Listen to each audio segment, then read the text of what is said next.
Bismillahirrahmanirrahim. Assalamualaikum warahmatullahi wabarakatuh. Puji syukur kita panjatkan kehadirat Allah Subhanahu wa Ta'ala yang telah melimpahkan rahmat dan hidayahnya kepada kita semua, sehingga pada siang hari ini kita masih diberi kesehatan dan kesempatan untuk melaksanakan ujian proposal. Namun sebelumnya, perkenankan saya untuk mengucapkan terima kasih kepada Bapak Profesor Dr. Anwar Ramli, SEMSI, selaku pembimbing 1 saya, Ibu Dr. Inana, SPD MPD, selaku pembimbing 2 saya, Bapak Profesor Dr. Haji Muhammad Aziz MSI, selaku penguji saya, Bapak Profesor Dr. Darman Manda MHum, selaku penguji saya, dan Bapak Dr. Sulaiman Samad MSI, selaku penguji saya. Nah, untuk mempersingkat waktu, langsung saja saya paparkan judul proposal saya yang berjudul Pengaruh Pendekatan Saintifik terhadap Curiosity dan Kemampuan Analogi Mahasiswa pada Pembelajaran Ekonomi di Universitas Muhammadiyah Bone, Kampus 3 Kahu, Kabupaten Bone. Nah, adapun yang melatar belakangi dari pengambilan judul saya, yang pertama itu berdasarkan hasil penelitian yang dilakukan oleh Rifaatu Mahmuza dan Aklimawati pada tahun 2017 tentang kemampuan penalaran analogi mahasiswa. Di sini beliau menyatakan bahwa kualitas kemampuan penalaran analogi rendah karena skornya hanya 49% dari skor ideal. Kemampuan penalaran mahasiswa Indonesia, khususnya mahasiswa semester awal, masih belum sesuai dengan yang diharapkan. Hal ini terlihat berdasarkan prestasi mahasiswa Indonesia di dunia internasional. Sementara itu, berdasarkan hasil penelitian yang dilakukan oleh Karya Dinata pada tahun 2016 dan Haraman dan Ma'arif pada tahun 2017, pada mahasiswa semester awal menemukan bahwa kualitas kemampuan mahasiswa dalam penalaran analogi belum mencapai hasil yang memuaskan. Hal ini didukung oleh hasil survei yang dilakukan oleh Global Institute yang pernah dilakukan terhadap mahasiswa di Indonesia tentang kemampuan penalaran analogi. Hanya 5% mahasiswa di Indonesia yang mampu mengerjakan soal berkategori tinggi yang memerlukan penalaran. Dan yang ironisnya lagi, karena 78% mahasiswa di Indonesia mampu mengerjakan soal yang memerlukan hafalan. Sementara itu Dewi pada tahun 2015 dan juga Entim pada tahun 2016 menyatakan bahwa penalaran atau reasoning merupakan salah satu aspek dari kemampuan berpikir tingkat tinggi dalam kurikulum terbaru yang dikategorikan sebagai kompetensi dasar yang harus dikuasai oleh mahasiswa. Sementara itu, Muhsin dan Kumedi menjelaskan bahwa kemampuan berpikir analogi sangat penting bagi mahasiswa dalam membentuk pola pikir untuk menemukan pemecahan masalah dalam menghadapi proses pembelajaran. Akan tetapi, kemampuan analogi mahasiswa akan terasah atau berkembang apabila disertai dengan rasa ingin tahu yang tinggi oleh mahasiswa itu sendiri. Karena kesungguhan mahasiswa dalam belajar itu bergantung dari keinginan yang timbul dari dalam dirinya. Keinginan yang timbul tersebut dapat disebut sebagai rasa ingin tahu. Nah, rasa ingin tahu yang tinggi dapat membuat mahasiswa mengikuti proses belajar lebih baik. Nah, sementara itu, Novelia pada tahun 2019 menyatakan bahwa jika sikap rasa ingin tahu yang tinggi dimiliki oleh seorang mahasiswa, maka akan meningkatkan aktivitas belajarnya terhadap sebuah mata kuliah, sehingga mahasiswa akan memperoleh prestasi belajar yang tinggi. Nah, adapun rumusan masalah dalam penelitian ini yaitu bagaimana pengaruh pendekatan saintifik terhadap curiosity mahasiswa pada pembelajaran ekonomi di Universitas Muhammadiyah Bone, Kampus 3 Kahu, Kabupaten Bone. Dan yang kedua yaitu bagaimana pengaruh pendekatan saintifik terhadap kemampuan analogi mahasiswa pada pembelajaran ekonomi di Universitas Muhammadiyah Bone, Kampus 3 Kahu, Kabupaten Bone. Dan yang ketiga yaitu bagaimana pengaruh pendekatan saintifik terhadap curiosity dan kemampuan analogi mahasiswa pada pembelajaran ekonomi di Universitas Muhammadiyah Bone, Kampus 3 Kahu, Kabupaten Bone. Dan yang terakhir yaitu bagaimana pendekatan saintifik dapat memengaruhi curiosity dan kemampuan analogi mahasiswa pada pembelajaran ekonomi di Universitas Muhammadiyah Bone, Kampus 3 Kahu, Kabupaten Bone.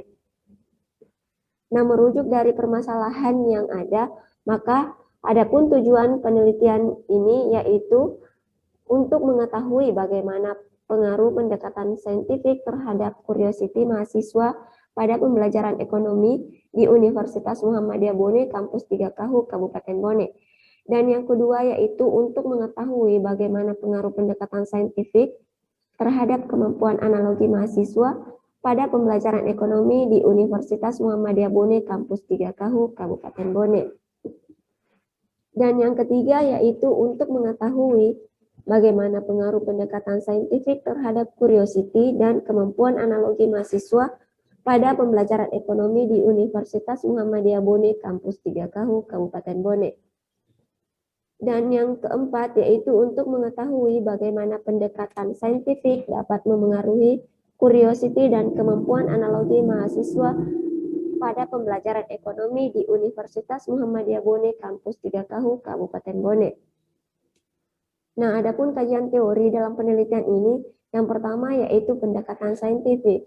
Di sini pendekatan saintifik menurut Fadila pada tahun 2016, pendekatan saintifik adalah pendekatan yang digunakan dalam pembelajaran yang dilakukan melalui proses ilmiah.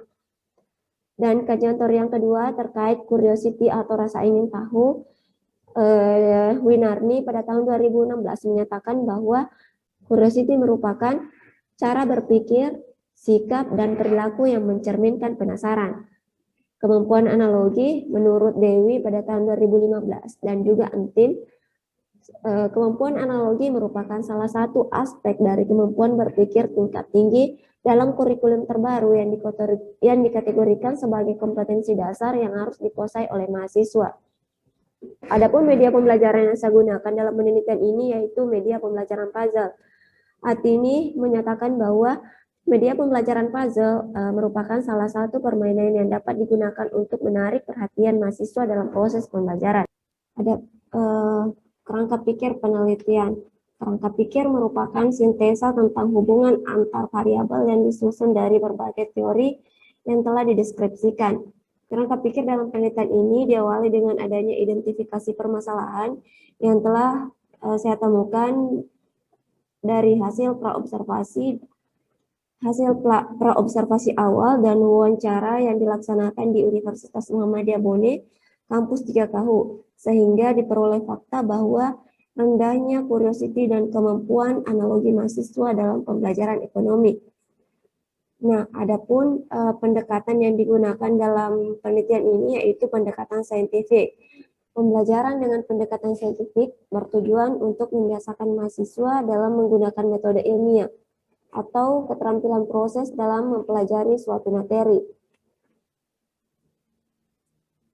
Adapun langkah-langkah pendekatan saintifik yang digunakan dalam penelitian ini yaitu menurut Heru dan Nuliani pada tahun 2020, menurut Nila Sari dan Siregar pada tahun 2020, dan juga menurut Rukmana dan Effendi pada tahun 2020. Di sini terbagi atas 5. Yang pertama, mengamati, yang kedua, menanya, yang ketiga, mengumpulkan informasi atau mencoba, yang keempat, menalar atau mengasosiasi, dan yang kelima, mengkomunikasikan. Sedangkan indikator rasa ingin tahu di sini menurut Rufi Talia terbagi atas 4. Yang pertama, menunjukkan sikap tertarik atau tidak tertarik terhadap pembahasan materi, dan yang kedua, bertanya kepada guru dan teman tentang materi pelajaran. Yang ketiga, mencari informasi dari berbagai sumber tentang materi pembelajaran, dan yang terakhir yaitu mencari informasi dari berbagai sumber tentang pengetahuan umum. Sedangkan langkah-langkah pendekatan kemampuan analogi dalam penelitian ini menurut Azmi pada tahun 2017 dan juga menurut Nur et al. Pada tahun 2018, di sini terbagi atas 4. Yang pertama, mencari kesamaan proses dalam tugas ekonomi tanpa perhitungan. Dan yang kedua, mengidentifikasi kesamaan proses yang terjadi antara beberapa materi ekonomi dalam pokok bahasan yang sama. Dan yang ketiga, mengidentifikasi kesamaan proses yang terjadi antar beberapa materi ekonomi dalam pokok bahasan yang berbeda. Dan yang terakhir yaitu mencari kesamaan proses antar materi ekonomi jika dikaitkan dengan kehidupan sehari-hari. Nah, masuk ke hipotesis penelitian. Hipotesis dalam penelitian ini terbagi atas 4 bagian.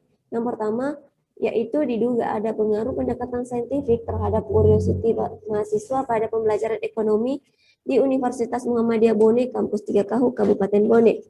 Dan yang kedua, yaitu diduga ada pengaruh pendekatan saintifik terhadap kemampuan analogi mahasiswa pada pembelajaran ekonomi di Universitas Muhammadiyah Bone, Kampus 3KU, Kabupaten Bone. Dan yang ketiga yaitu diduga ada pengaruh pendekatan saintifik terhadap curiosity dan kemampuan analogi mahasiswa pada pembelajaran ekonomi di Universitas Muhammadiyah Bone, Kampus 3KU, Kabupaten Bone. Dan yang keempat yaitu diduga pendekatan saintifik dapat memengaruhi curiosity dan kemampuan analogi mahasiswa pada pembelajaran ekonomi di Universitas Muhammadiyah Bone, Kampus 3KU, Kabupaten Bone. Metode penelitian. Yang pertama, jenis penelitian. Jenis penelitian yang digunakan dalam penelitian ini yaitu jenis penelitian kuantitatif. Yang kedua, lokasi, yaitu di Universitas Muhammadiyah Bone, Kampus 3KU, tepatnya di Kecamatan KAHU, Kabupaten Bone. Waktu penelitian. Pelaksanaan penelitian atau pengambilan data dilaksanakan pada bulan Mei sampai Juni pada tahun 2021. Populasi dan sampel penelitian. Populasi dalam penelitian ini yaitu seluruh mahasiswa semester 1 program studi pendidikan ekonomi yang berjumlah sebanyak 85 orang mahasiswa. Sedangkan pengambilan sampel dalam penelitian ini menggunakan sampling purposive atau purposive sampling. Masuk di definisi operasional variabel dalam penelitian ini. Yang pertama, pendekatan saintifik yang merupakan pembelajaran yang membuat mahasiswa termotivasi, membuat belajar lebih bermakna, dengan menciptakan suasana belajar yang menyenangkan, dan mahasiswa terlibat langsung baik fisik maupun mental dalam proses pembelajaran. Dan yang kedua yaitu curiosity atau rasa ingin tahu, yaitu sikap dan tindakan yang selalu berupaya untuk mengetahui lebih mendalam dan luas dari sesuatu yang dipelajari. Dan yang ketiga yaitu analogi, yaitu kemampuan untuk melakukan perbandingan dengan mencoba membuat suatu gagasan terlihat benar dengan cara membandingkan gagasan tersebut dengan gagasan lain yang mempunyai hubungan dengan gagasan yang pertama. Desain penelitian. Desain penelitian kuantitatif yang digunakan pada penelitian ini adalah quasi eksperimental design dengan bentuk desain non-equivalent control group design. Instrumen dalam penelitian ini terbagi atas 3. Yang pertama yaitu tes tertulis, dan yang kedua kuesioner atau angket, dokumentasi, teknik pengumpulan data. Yang pertama yaitu pretest atau tes awal. Yang kedua treatment atau penerapan pendekatan saintifik. Yang ketiga yaitu post-test atau tes akhir. Teknik analisis data. Yang pertama yaitu uji normalitas. Yang kedua uji homogenitas. Kemudian pengujian T-independent test. Sementara apabila data menunjukkan data tidak berdistribusi normal, maka saya akan menggunakan pengujian statistik non-parametrik. Salah satu pengujian statistik non-parametrik yang akan saya gunakan apabila saya menemukan bahwa data yang saya olah tidak berdistribusi normal, maka yang saya gunakan yaitu uji Mann-Whitney U-test. Dan yang terakhir, uji normalitas gain, bertujuan untuk mengetahui seberapa besar peningkatan curiosity dan kemampuan analogi mahasiswa sebelum dan sesudah kegiatan pembelajaran. Mungkin itulah tadi pemaparan judul proposal saya. Lebih dan kurangnya mohon dimaafkan. Wabillahi taufiq wal hidayah. Wassalamualaikum warahmatullahi wabarakatuh.